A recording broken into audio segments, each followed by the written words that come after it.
All right. Hi, everybody. Welcome on in. I know we are live. My name's Kenzie. Kenzie Caputo. I am an assistant director of admissions at School Year Abroad. We're going to wait a little bit so we get a few more people in the live tuning in, and then I will introduce all of our alumni who are eager to speak to you guys. But I just want to mention, as we're kind of seeing people come in, this live specifically is for our SYA programs for the full year and for the semesters. So I did see that a few people, when they were filling out their interest on this, they were interested in summer information. So if you're interested in summer, I recommend that you go to our website, SYA.org, and go to our summer programs. And we kind of give all that information about summer programs on there. You can also email us at syasummer@sya.org. That's another great way to find more information about summer. But this is mainly focused on our full year and our semester programs, as we have academic year students on this call with us who are willing to speak about their experiences. I also want to talk a little bit about timing-wise of this. So we are scheduled to be on for about 45 minutes to an hour. I want to be mindful of everybody's time. So our alumni are tuning in. They're all in school, and I know all of you as well that are tuning in have different things going on. So we're going to keep this short and sweet, and we should answer all of your questions. Also, you can see, if you're tuning in on YouTube, you'll be able to see a little comment bar. If you have any questions that come up throughout this event, please put your questions down or comments down in the chat bar, and we will get to them at the end. But this is great. We're super excited for all of you to be here. I'm going to do a brief overview of what tonight's supposed to look like, and then we'll jump right into it. So obviously, I just want to say welcome again to everybody else who's tuning in. We are going to go through brief introductions from our 3 alumni who are on with us. And then after each of our alumni introduce themselves, then I'm going to do a short presentation just about SYA and our programs and give you some brief overview. And then we are going to go into various questions. So some short questions and some longer questions that our alumni are going to answer for us. And then we're going to open it up to Q&A. So some of you guys did fill out Q&A or ask questions when you're filling out your interest on this. And we pulled some of those, but if something comes up or you think of a question during this that you didn't write down, feel free to put it in the chat and we will cover it at the end. So that's a brief overview. I think this is a great time to introduce our alumni.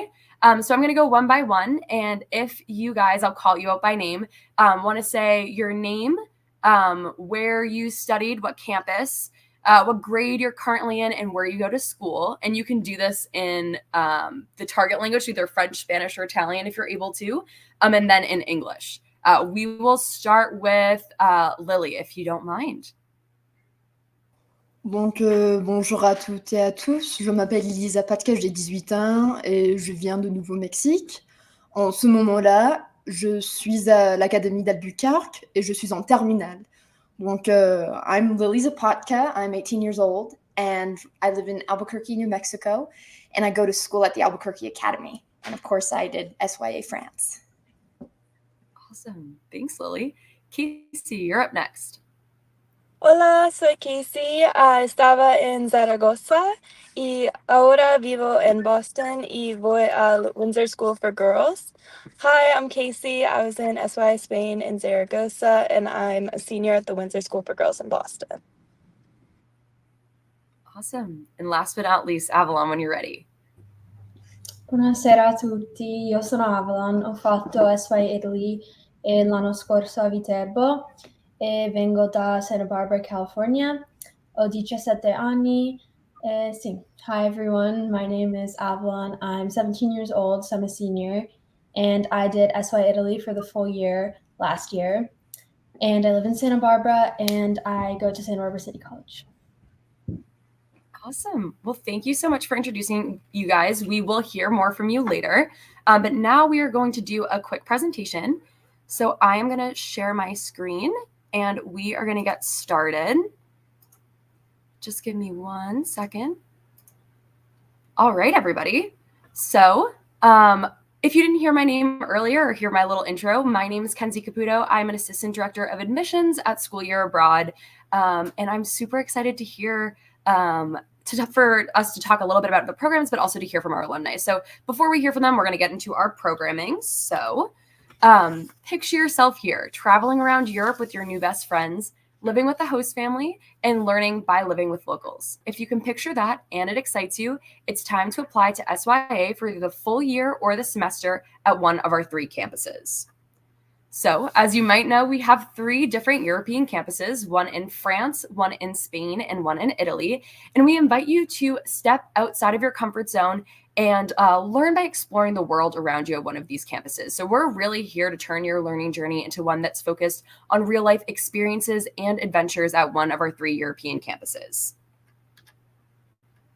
While you are living abroad with us, if you do the full year and the semester, you will be living with a personally matched host family, and they become your home away from home. They really become your family while you're there, and they are there to help you through the whole experience, as are our teachers and our faculty members and your new friends too. You will be part of a small student body composed of sophomores, juniors, and seniors from high schools across the U.S., just like your own home school. So our students are coming from all over the country, from the East Coast and the West Coast and everywhere in between. You'll be going to one of our 3 campuses, as you can see at the bottom of your screen. And you'll be going to school with our American faculty members, our faculty members that live in the country as well, and then the rest of your classmates. You'll all be taking all of your classes together as a group there as well. I do want to mention before we move on a little bit that for Spain and France, we do ask that students be at a level 2 or have 2 years of experience speaking that language. And for those who are interested in Italy, you do not need to know any Italian to go. You don't need any Italian experience to go to Italy. And I just want to assure you that if you're concerned about the language component of our programs, we really put a big emphasis on learning that language. And our faculty does a great job at making sure all of our students feel comfortable as well. If you're in Spain and France, you will be slotted into the right level. So you'll take a language class at the beginning and you'll be put into the correct language classes. Italy will slowly build that language up so everybody feels comfortable where they are speaking the language while they're in a different country. Now, a really interesting part about our programs is that we get students outside of the classroom with regular fieldwork days as part of our extracurricular or experiential curriculum. So kind of what that is students taking their education into their own hands. So what you learn in the classroom, you're able to apply to the world around you.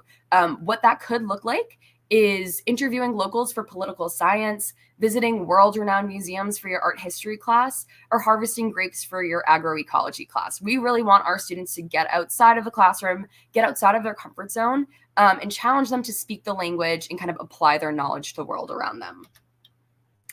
At SYA, we also have not just learning and studying, we also have various school trips where our students are going all over their host country. So if you're in Italy, you might be going to Naples. If you're in France, you could be going to Normandy. In Spain, you might be going to Andalusia. So we really want our students to get out and explore every corner of the host country that they're in with our faculty members.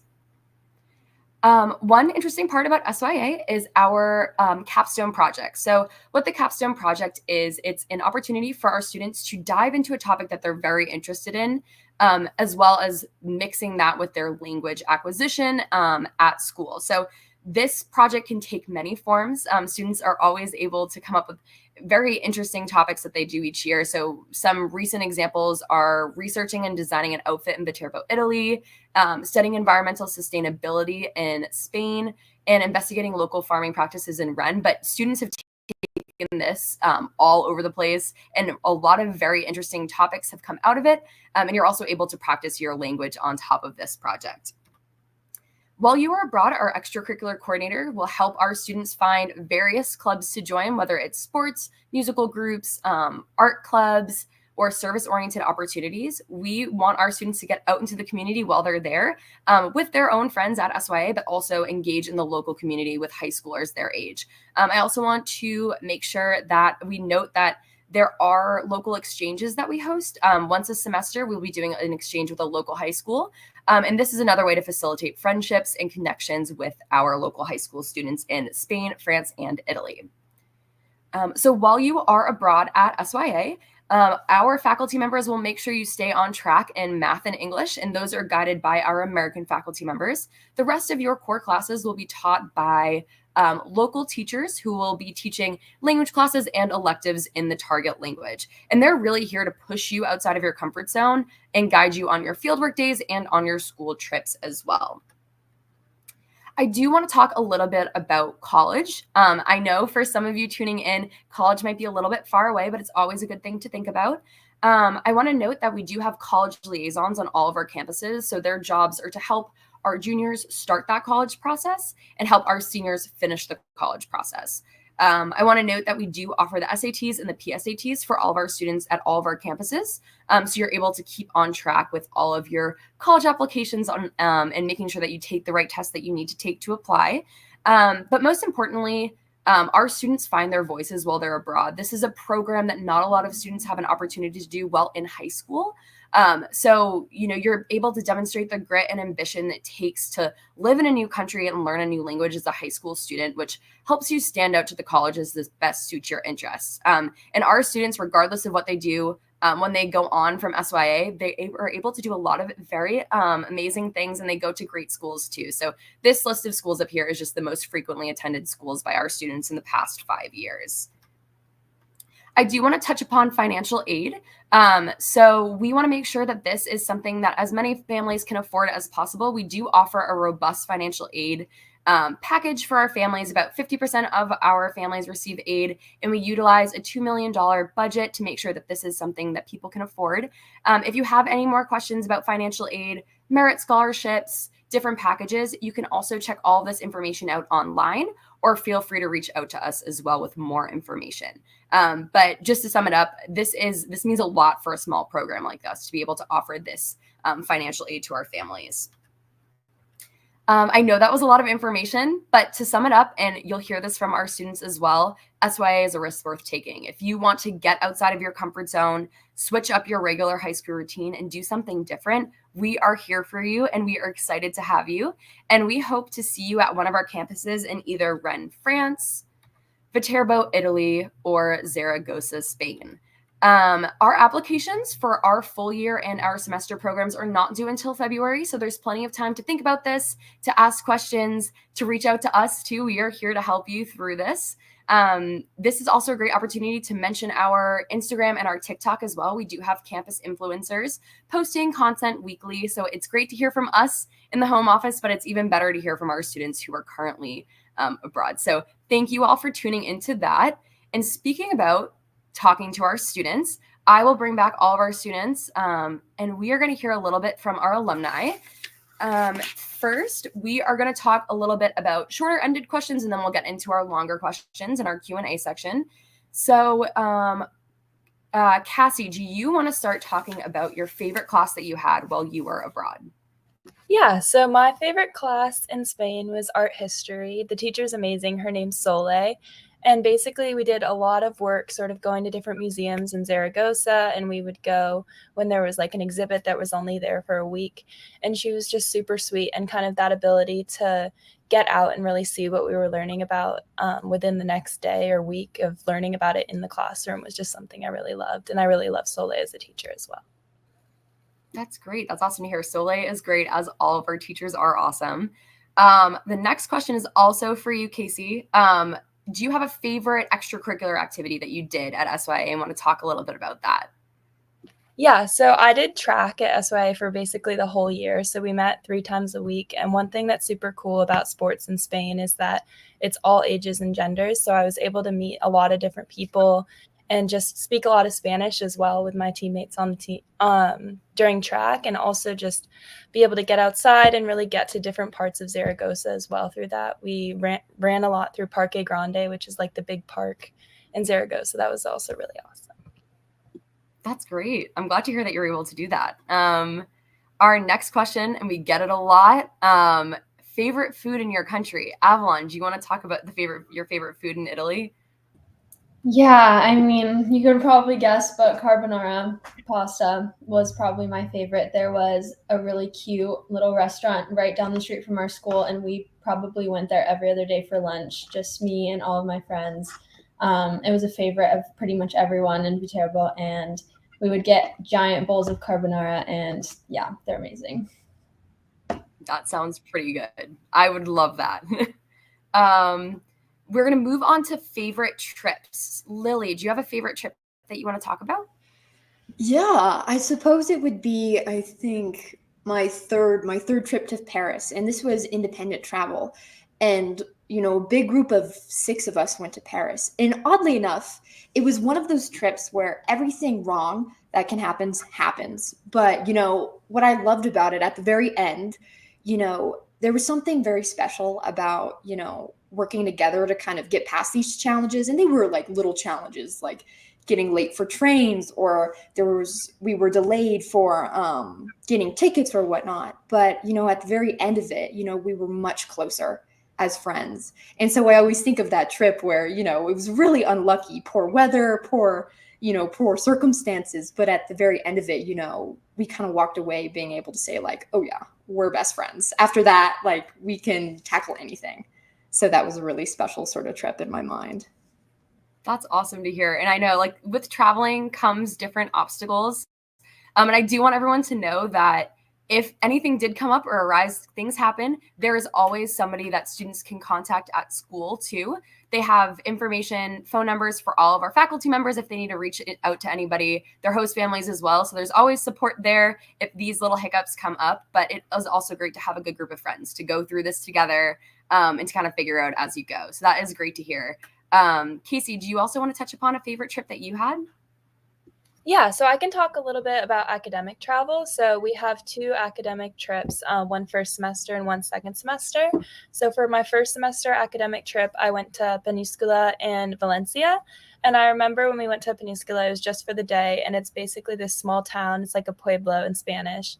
And it's built on this there's like this castle at the top, and I just remember you go out and you can see the whole Mediterranean like stretched beneath you. And it was like on a Tuesday, and I remember just thinking to myself, like, I can't believe that this is my life. And we were with all of our teachers too, and they were able to answer any questions we had, and just like walking around together and being like, this is like an academic trip was really crazy, and I loved it. That sounds great. That's awesome. We're going to move on to our longer questions now. So this is more about hearing our stories from our alumni and kind of learning a little bit more about their experiences, what they went through, and just to hear a little bit more about each of the places that they're in, because as we all are SYA, each place is a little bit unique in what they offer these countries. So we're going to talk a little bit about, I think a lot of students find this their favorite, their host families. So if you want to talk first, Lily, about your host family. Sure. So I suppose I should talk a little bit about, what type of family I wanted. And I was actually looking for an older couple, that didn't have kind of a bunch of kids. I thought it was really important to me to really be able to talk with them a lot to, obtain that fluency in French. And so I got that, I did have 3 host sisters, but they were grown up and out of the house. So it was just me and Olivier and Blondine. And I adored them. I think it was a perfect fit. My host dad was the first person to pick me up, and I think we really just hit it off. We never kind of missed a beat. One thing that I especially loved is that there was such an established routine at my house. After school, I would come back home, and my host mom would be there, and she'd have a little thing of hot tea, and she'd say, well, how's your day? Tell me about it. And it would be the same question every day. And it was just something I looked forward to because it was such a calm sort of environment and something that, I knew what to expect. It was really a welcoming sort of experience, and one thing I especially loved is sort of towards the end of my program, we had such a good relationship all throughout. There was never a problem that came up. We communicated well. But, in the beginning, you're kind of like, oh, I'm staying in another person's home. Like, it's hard to, get fully comfortable. But at the end, I had to do an art project for my capstone. And I remember kind of tentatively going up and saying, hey, can I use your kitchen? And she looks at me and she goes, it's your kitchen. Of course you can. And, it was such a small thing. But, having her open these huge cabinets and pulling out all her art supplies and saying, you have the kitchen all afternoon. We're not even going to come in here. It was such a thing for me. I don't know why, but being able to say, yeah, this is, something that I would do at my home in the United States, have a big old art project with paint and everything. And so just kind of at the very end, having that comfort and just saying, this is like when you fully kind of are comfortable, fully yourself. I think it was such a small moment, but it was very important. That And, sounds super sweet. yeah. That this is your home too while you were there. Yeah. Oh, that is great. I love that. Thank you for sharing, Lily. Avalon, do you want to talk a little bit about your host family and maybe a favorite memory that you have with them? Yeah, my host family was great. It was a couple and they had 3 kids, 2 older daughters who were out of the house. They were both studying in Rome, but they would come home almost every weekend because the family was just so close that the daughters had to come home every weekend. They had to get a home cooked meal. They just really valued that sense of family. And so I felt like they really brought me right in. I also had a younger host brother who was 15, I think, so a year younger than me. And he was super entertaining. I would laugh every day. He would come running out to the car super late without his shoes on. And it was just, they were very lively and loving. There was always a bowl of chocolate on the table. One of my favorite memories would probably be around Christmas time when my dad came to visit me and to meet my host family. And I was kind of nervous. I was like, I don't know how it's going to go because they didn't really speak English and he didn't speak any Italian. But I remembered that we were all sitting at the table and it was my entire Italian host family. There was probably 12 of them, all of the nonnos and nonnas and all of my Italian host cousins and my family that I was living with. And we were playing a traditional game that they play on Christmas. It's kind of like bingo, but a little bit different. And it involves a lot of counting, and they're counting in Italian. And one of my favorite memories is just being able to translate to my dad, the numbers that they were saying, and they were really trying to get him to participate. And it just felt like one big family. And then at the end, my host brother won, and everyone started yelling at him in Italian, "You cheated, you cheated, you cheated." And my dad didn't really know what was going on, but everyone was laughing. And yeah, it was a really good memory with everyone together. That sounds like a sweet memory. And it was probably nice for you to see, your host family interacting with your dad and kind of both of your families coming together for a sweet moment and celebrating the holidays too. That's great. Yeah, it felt really special. Awesome. Thank you for sharing. Casey, do you want to talk a little bit about your host family in Spain and share a memory with them as well? Yeah, so I had a host mom and then a host brother who also was gone most of the time, but she was amazing. We got super close throughout the year, and she didn't speak any English. So when I first got there, I was definitely super nervous to kind of be able to communicate well, but we ended up getting really close and being able to talk about almost anything. And my favorite memory was probably for one of the long weekends, my host mom's best friend, and then her host daughter, who was also in my program, we went on a road trip to Cambrios, which is a small beach town on the coast. And I just remember that car ride. It was probably 3 hours, and we were just talking the whole time, playing different music. And then we lost the license plate to the car. And I just remember the whole ordeal of it all. And it was just so much fun to be chatting and then realizing we lost the license plate. And we all felt super close and I also got super close with her best friend. So it was just really fun to hang out, all 4 of us. And we did walks a lot too. It was great. That sounds fun too. A little road trip too. And I think with things like that, if you're on a road trip, you're in a car with people speaking a different language, you kind of have to adapt and use those skills and make those connections. So it's great to hear that you guys all had really sweet memories to share with us. So thank you for sharing those. We are going to move on to, actually, before we move on, I do want to talk about something first in regards to host families. I think we always get these questions, especially from parents. All of our host families that we have are background checked. They're referred into our program by other host families who know the program, who understand who we are. So we're not finding random families. We are making sure they're all background checked. They know our program, they know our students, and they are ready to have our students with them as well. And we do have a big page on our website about host families. So if you want to learn a little bit more about families, definitely check that out at our website. But we're going to move on, and we are going to talk a little bit about favorite fieldwork activities. Avalon, do you want to talk about a favorite fieldwork activity that you had in Italy? Yeah, I don't necessarily have one specific one, but every about after the first few months, once we'd have adjusted a little bit, we would go to Rome every Wednesday. And sometimes the teachers would be there, sometimes they wouldn't, but we would basically get on like an 8 a.m. train. Everyone from the school would be at the train station, and we'd all get on a train and we'd sleep on the train on the way to Rome. And we would wake up in Rome and we would spend the entire afternoon there. Usually there would be a few assignments like visit this museum and take pictures of this, and there might be an art history assignment attached to that. Or we would have to try certain foods from different areas of Rome or visit all of the different neighborhoods. But we probably spent like 15 days in Rome when it all by the end. And I felt like I had such a good idea of the city.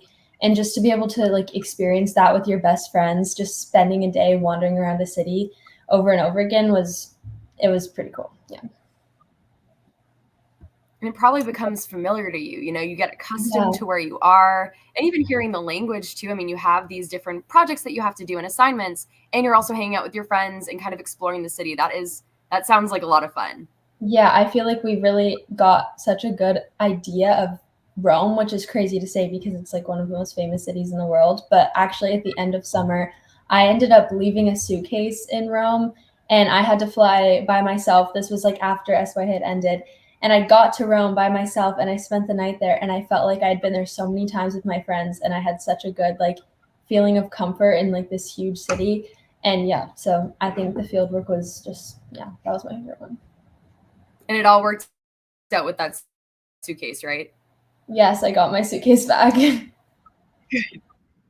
Okay. That's good to hear. Lily, do you want to talk a little bit about your favorite fieldwork activity that you had in Rennes? Sure. You know, funny enough, I suppose my favorite field work would actually be outside of Rennes. I think it's an incredibly important field work, which is why I'm mentioning it. But we actually go in May to the National American Cemetery in Normandy, Omaha Beach, which, you know, is where D-Day happened, which is in a very, very important place, you know, historically and for us as Americans. And it was just such a profound trip for me because that really is the first kind of place that you step onto American soil. You know, they flew dirt over from the United States for, you know, this cemetery. And just being able to be on there and see just sort of the relationship that France has with the United States, it's a very interesting, very nuanced relationship. But being able to go there for that field trip and, you know, see kind of what that means as an American and as an American expat in France, I think it was such an important, you know, field work to do. And it was less structured. You know, we went to the cemetery, and then after we went to other historical points. So there was that. But, you know, they let us kind of let us walk around, take it in, you know, read, you know, sort of the small, read through the small exhibition at the very beginning. And, you know, that field work stuck with me. I mean, weeks and months after, you know, just because it was such a beautiful place to go, but it was also so important as an American in France to go there as well. And so, you know, I have nothing but good things to say about Normandy and that field work in particular. Wow. And you can even hear it from you talking about it, how it seems very impactful to hear about. And, you know, as Americans, we hear about these things, and then you go to places in Europe, especially Normandy, and you've learned about it. You learned about it in school. You learned about it with SYA, and then you go there and you're just sitting in that history. And that must have been a very, you know, profound thing to witness. It was, yes. Wow. Thank you for sharing, Lily. We're going to move on to capstones. So I touched upon capstones a little bit in the presentation earlier. Avalon, do you want to talk a little bit about what you chose for your capstone or how that kind of process went? Yes. So capstones really look different for everyone, at least in SYA Italy. People did a lot of different things. And you kind of, for me, I chose something that I was passionate about and interested in for the whole year, and kind of found a way to channel it into a project that I felt would be really cool to display to everyone. I actually have mine here, but I chose to compare the north and the south of Italy, which was something that really interested me because in Italy, there's a big divide between people who live in the north and people who live in the south. And there's a lot of stereotypes that kind of fly around. And I'd been hearing all these things and I kind of wanted to explore it further. So when we went on trips during independent travel to both the north and the south, I took a bunch of pictures and I collected a bunch of written stories for me and my friends to kind of see if there actually was this difference. And I compiled it all into a scrapbook that I then shared with my class and my family. And on the cover, I kind of just put like tickets from everywhere that we went, train tickets, and I think there's like a couple euros on there and bus passes and things like that. Yeah, so my scrapbook was my final project, but a lot of people made little movies or did slideshows, yeah, about all different things from our experience. Wow, that is pretty cool. And I love that you have it with you still. You have this little memento of your time there, your project, obviously, but it seems like you incorporated your friends in there and you incorporated your different travels. So that is a really cool memento to have. That's awesome. Thank you for sharing.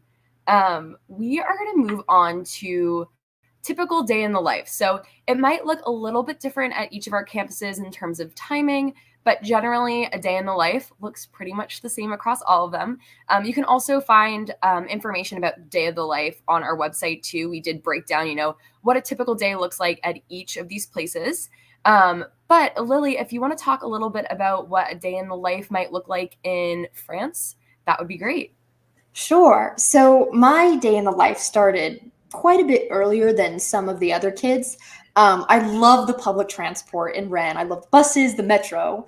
However, I do not like getting on at 8 in the morning and being all squeezed in. So I would get up at 6:30, and I would get up, and be out of the house by 7:03.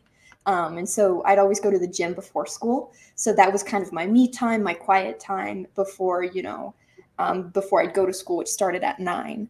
And so I really just kind of enjoyed sitting on the steps or sitting in sort of the back area of my French school. And just like watching the kids come in, sometimes I would, go for a run and go to my favorite boulangeries. And then, of course, that led into the school day where, I do, all the classes of that day, and everything. And my friends and I, we'd always have lunch at the local high school. And that was a huge thing for us. We loved it. It was just something we all did together because we weren't always all in the same classes. So it was kind of our meeting point, right? And so after school, it gets out around 4:30.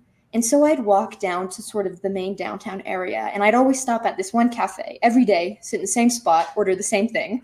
And, I loved how once I came in, the three gentlemen who ran the cafe, they'd always be like, same thing, right? And so I'd go, absolutely. And so that was a thing. And so then I'd go home, and have just kind of a quiet time. Like that was really important. I think there's a lot of stimulation. Yeah, that's the word. Yeah. Throughout the year, it's important to kind of take those quiet moments. So that's what I would do before I had dinner with my host family. And then we'd do that for about an hour or so, hour and a half. And then I'd go into work and, finish the night with reading. I bought a ton of books. I'm a big reader. And so I'd have my kind of book of the week or of the month and kind of comb through it, and sometimes it was a grammar book or sometimes it was, a French drama, if you will. And so then I'd go to bed and do the same thing the next day. So, yeah. That's awesome. I love it too. And, you're there and you're building routines too with school, but you're also building routines what you kind of like in your life at home, you kind of try to adapt there. So I like that you went to a cafe every single day and you kind of became a regular there, even though you weren't a local. This was something that you wanted to do, and you made those connections with those people that worked at that cafe. That probably must have felt nice. They know who I am, and I'm a regular now, and I feel like I'm part of this life here in Rennes. Yeah. That's great. Awesome. Well, thank you for sharing, Lily. I want to move on to, I think something that a lot of people are thinking about if you're tuning in right now. It's something about, well, why do you want to apply to SYA? Why would you, spend the semester of your sophomore, junior, senior year, or a full year abroad at a different country and in a different school than the one that you're currently in? Casey, do you want to talk a little bit about why you decided to study abroad with SYA, kind of what those factors were? Yeah, totally. So I had two kind of main factors that influenced my decision. One, I've been at the same small school, my grade's about 60 people since 5th grade. So I really wanted to kind of get out there and meet new people and have an adventure and just be able to really find my independence and find myself in a new country and step outside of my comfort zone. Also, I really wanted to learn Spanish. It's something I've been interested in for a while, but I don't think there's a way to really learn it until you're in it. Like, I'd had that classroom Spanish experience, but I think it's just so different from sitting at the kitchen table and trying to talk about your day when you your host mom doesn't speak any English. And I think that's like, yes, it's uncomfortable, but it's what makes you learn. And I think that's one of the things I'm so grateful for, is like how much of Spanish I was able to learn through the program, just through pushing myself. Great. Thank you for sharing that, Casey. And I think people have a variety of reasons for why they decide to study abroad, and they're all very valid about why they want to go and study abroad with us. And it's always great to hear from you guys about why you chose to go. I do want to mention that our 3 alumni here are all full year students. Now, I don't know if any of you guys were kind of considering a semester, or if all 3 of you were kind of gung-ho on a full year. I could open it up to you if you were always considering full year, if you were maybe stuck between. I don't know if anybody wants to talk about that. Go ahead. Yeah, so I sophomore year started talking about it with the director of global programs at my school, and I was like thinking about going for the semester because the full year just seemed like a lot, and I play a fall sport, so I just wasn't sure. But then he was like, no, you have to go for the full year. Like, you won't get that same fluency in Spanish and that same sort of finding your footing in a new place and like really making a home out of, for me, Zaragoza. So he really pushed me to go for the full year, and I'm glad I did. That's great. Avalon or Lily, do you want to chime in? Sure. For me, I was absolutely full year gung-ho.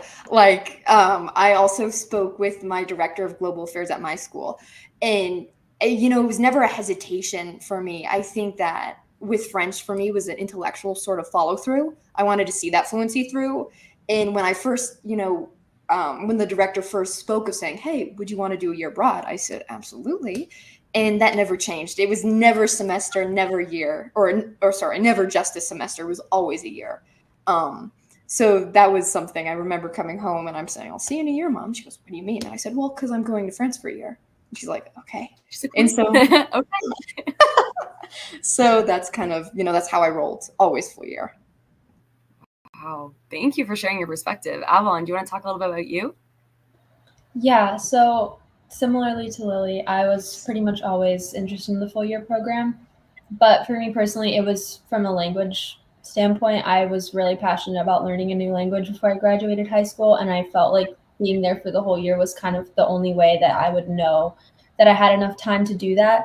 But I know for a lot of my friends, like it really just depended on their family situation and what their school was saying. And if there were things they really were excited to be home for versus things that they were really excited to be in Italy for, or Spain or France. But for me personally, yeah, I was super excited to be there the whole year and have the full experience. But all my friends who were there for just a semester also loved it. So I think it just depends on the person. Yeah, and I think that is 100% true. It definitely depends on you as a person, your family, your school, if you have things going on. I know from a language standpoint, being able to be there, if you're able to for a full year, it means a lot. I think the first few months, even though it sounds like a lot of time, is a lot of adjusting to being there and picking up the language, especially if you're in Italy too, learning a whole new language. But same thing in Spain and France, you're surrounded by something new. And so when you kind of get your footing is usually the 3rd month, and that's kind of when our semester kids go. But being able to go for a semester too is an incredible experience that you're able to get. And we hear it a lot too, semester kids who go said, this was perfect for me and this is just what I want. So each option is 100% valid. It's always good to hear, our alumni's choices about why they wanted to go. But if you have any other questions, if anybody's tuning in and, you kind of want to know more about, okay, well, what should I do? I'm a little confused. Feel free to reach out to us in the home office and we'd be happy to talk with you guys about that. But that's a little bit about the questions that we have prepared. I know I have a few pre-submitted questions that I'm going to go through, and then we can open it up to the questions in the chat box. I think a big thing that people talked about or had questions about was making friends at SYA. I don't know if anybody wants to take that about, you're coming into a new program. How did you, you're starting from scratch. How did you make friends? How did you connect with your peers? Something like, if anybody wants to go. Sure. I can go first. That was something I was interested in as well. I wasn't too nervous about it, because when push comes to shove, you'll make friends. You're at that age where it's not, impossible, right? But from the very beginning, I remember at the airport, there was a little table of 5 when I showed up and I sat down, and I think from the minute we were all engaged in this conversation as we waited for everyone else, and the amount of questions that everyone asked about everyone else was truly astounding to me. In the sense that, and why I'm telling you this, it's because I think everyone else is in the same boat. They're all having those questions like, am I going to have friends? What am I going to do? I need friends. You also need friends for independent travel as well. And so I think because other people kind of have those same concerns, they're much more willing to engage. And then once you get there, you because these are smaller schools, you all kind of have the same amount of familiarity in the beginning because it's such a small school. And then from then on, you meet people, you meet French friends as well. But you become really close. And then slowly but surely, you start kind of connecting a bit more deeper with other people. And so it's a very natural, it's a very organic thing, I think. But in the beginning, some sort of peace of mind is the fact that everyone else is in the same boat. And in my experience, everyone was all willing to say, hey, let's go have lunch together. Like, don't sit alone. Like, come sit with us. Or, hey, let me walk you home. Let's walk to the bus stop together, So that was kind of a great part of it. I did not worry about it. And I think the community did not put me in a position where I struggled to make friends either. So that was good as well. That's great. I would just couldn't have say, said if anyone is really nervous about it, I would say that my best advice is just to make friends with as many people as possible and just be super open to everyone in the program because, like Lily said, everyone's in the same boat. Everyone wants to make friends. And it happens a lot easier and a lot more naturally than you think it would. And just be really open to everyone in the program because, especially, like, it's such a small school, you really want to have like a good supporting group of people around you. And yeah, everyone is really willing to be there. Yeah, I agree. I think also just having that experience when you're like in a new place, you don't speak the language super well together, it really bonds you. I think like all of us, like having that shared experience brings you really close together. And we still have those bonds now. So just, I don't know, it's something that sticks with you and that experience will bond you. So I wouldn't worry about it. I think it's a really great experience and pretty easy to make friends.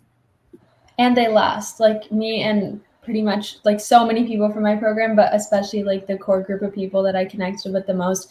We've already done one reunion. We're planning another one in December. And like we talk every single day on the phone. We're best friends. We visit each other all the time. So yeah, like the connections you make at SYA, I feel like are a lot different than some other friendships you might have made, and they will stay with you. Thank you all for sharing. I know that, you all talked about these great connections that you made, and I couldn't have said it better myself. I think you all summed it up saying you're all in it together. You're all doing this adventure together. So it's a common experience that you all share, and it's great to hear that you keep in contact with people too. And I know a lot of students or alumni now will also keep in contact with their host families too. So kind of those are other strong bonds that, you'll be reaching out to them too, and arrange meetups and, reunions with your host families too. So that's great to hear, guys. Thank you for sharing.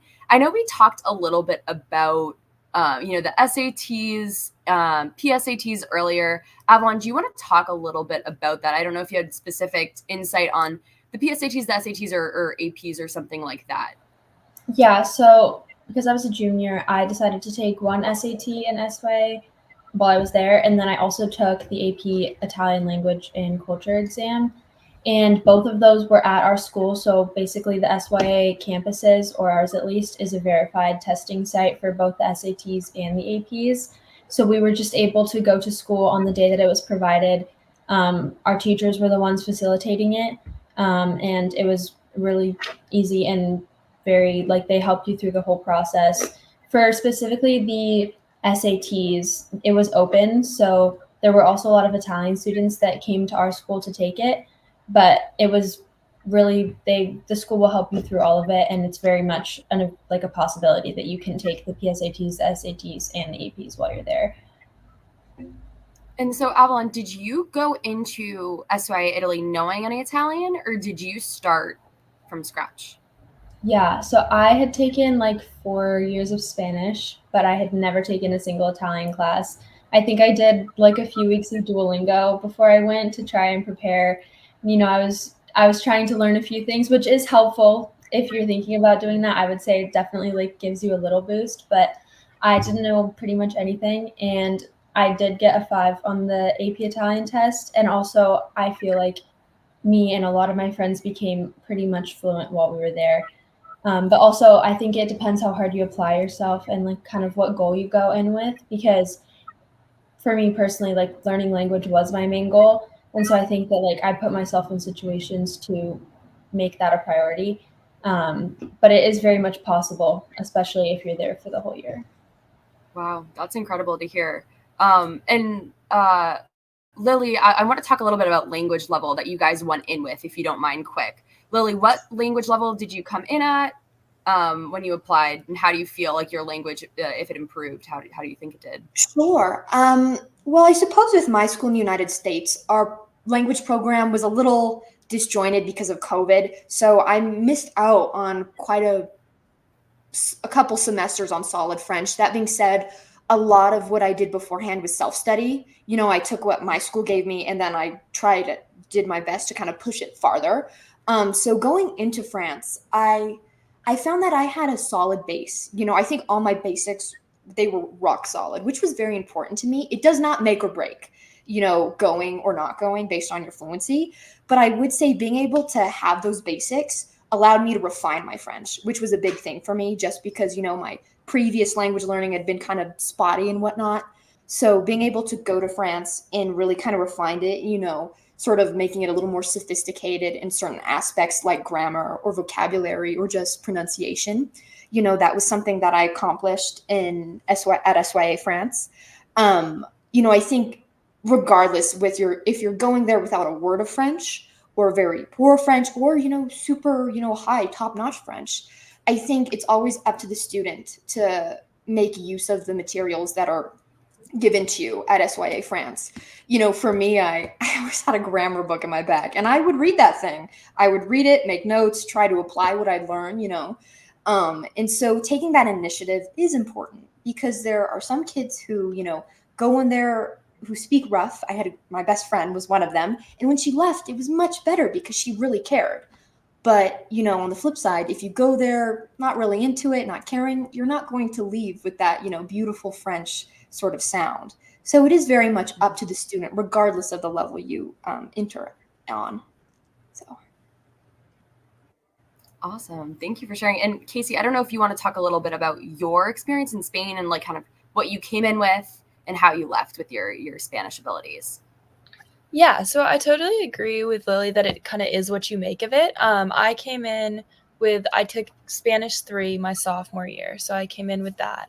And I think I did have a base. I was able to communicate sort of pretty basically and but I didn't have that like sort of fluidity when I talked, and it just kind of felt very disjointed. And as the year went on, I was able to like have conversations and express like humor in a second language and things like that. And I think there were people who came in at all levels, and everyone kind of made the most of it were able to get to very much improved. Yeah, I think it's That's possible for everyone. awesome.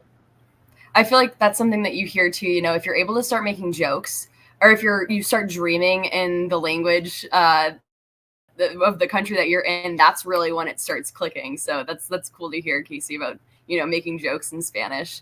We're gonna turn it over to questions now from the chat. All right. So question about level of rigor at SYA compared to their current schools. I don't know if any of you guys want to talk about that or talk to that based on your experience. Yeah, I can talk about it. So I go to what I would say is like a very academically rigorous, like pretty intense school. And I think that SYA is rigorous, but in a different way because they want you to have that time to sort of do those extracurriculars, to explore the city, to really take advantage of being where you are.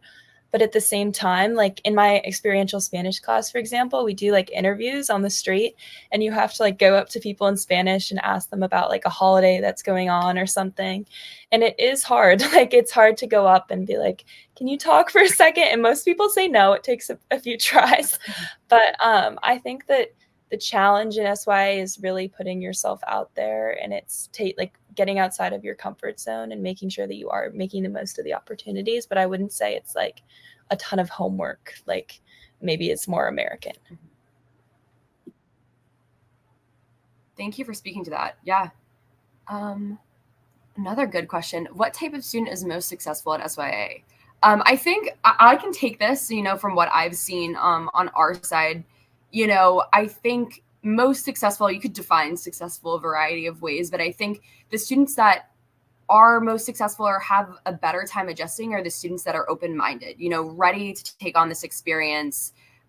It can be tough, living and learning in a new country. It's about adjusting to a different way of life. You're living with a host family, you're going to a new school. Some of our students have been at the same school their whole lives. So to be kind of thrown into this new environment, you have to be willing to learn. You have to be willing to make new connections and kind of just open yourself up to the world around you outside of the town or city that you're from. So I think being open, willing to learn and just accept this experience with the highs and the lows, not to say that there's going to be a lot of them, but just with regular life here at where you are right now at home, there's highs and lows, and you have to be able to take that. And I think being open, ready to learn, accepting is a huge thing. We're looking for good students too, but that's, I think, the most important thing is being open, ready to learn in school and out of school too.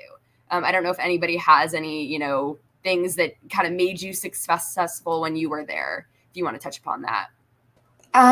Yes. Yes. It's especially, it's important also, I think, in my opinion, because it's the type of person I am, but it's to be 100% committed. SYA, at the very beginning, they give you a guidebook and you kind of read through it, kind of go through it, especially like with homesickness. That's a huge kind of aspect that some kids really struggle with. I did not struggle with it at all because I read what was given to me, did a little research, and I said, you know what, it makes sense. So, being successful also, you have to sort of prepare a little bit before, in the sense that, SYA says it's easier to tell the people you're friends with or your family back there says, hey, I'm going to have to do this now. We're going to stay in contact, but there's going to be a little bit of distance in the beginning, and that was very important advice because, for me, I told the people I really cared about, I said, hey, I'm going to do something. It's very important to me. And that implies, for a couple of months, I'm going to have to go dark, you'll hear from me, but I can't maintain, the relationships in the States and then sort of build new relationships in France. So I think it's important to really take what's given and be 100% committed to that, as well as being open. So yeah, that's just kind of my spiel. That is a great point, Lily. Thank you for bringing that up. I think that's very important to hear. I don't want to cut us off, but we're reaching about that time where I think it's time to wrap up. I just wanted to say huge thank you to my 3 alumni, Avalon, Lily, and Casey. Thank you so much for taking time out of your day to talk to everybody here, to talk to me about your experiences. I always love hearing from you guys. So thank you for sharing your stories. I appreciate it. I'm sure everybody tuning in appreciates it. So brave to do it for our first one too. So thank you. And thank you everybody at home for tuning in to listen to us. I know there was a lot of questions in the chat today that we didn't get to. If you do have questions that we didn't answer or you want to learn more, you can reach out to me. My name is Kenzie or Mackenzie Caputo. You can email me at mcaputo@sya.org. You can look me up online and find my email. I just want to say thank you all for tuning in and have a great rest of your day, everyone. Thank you.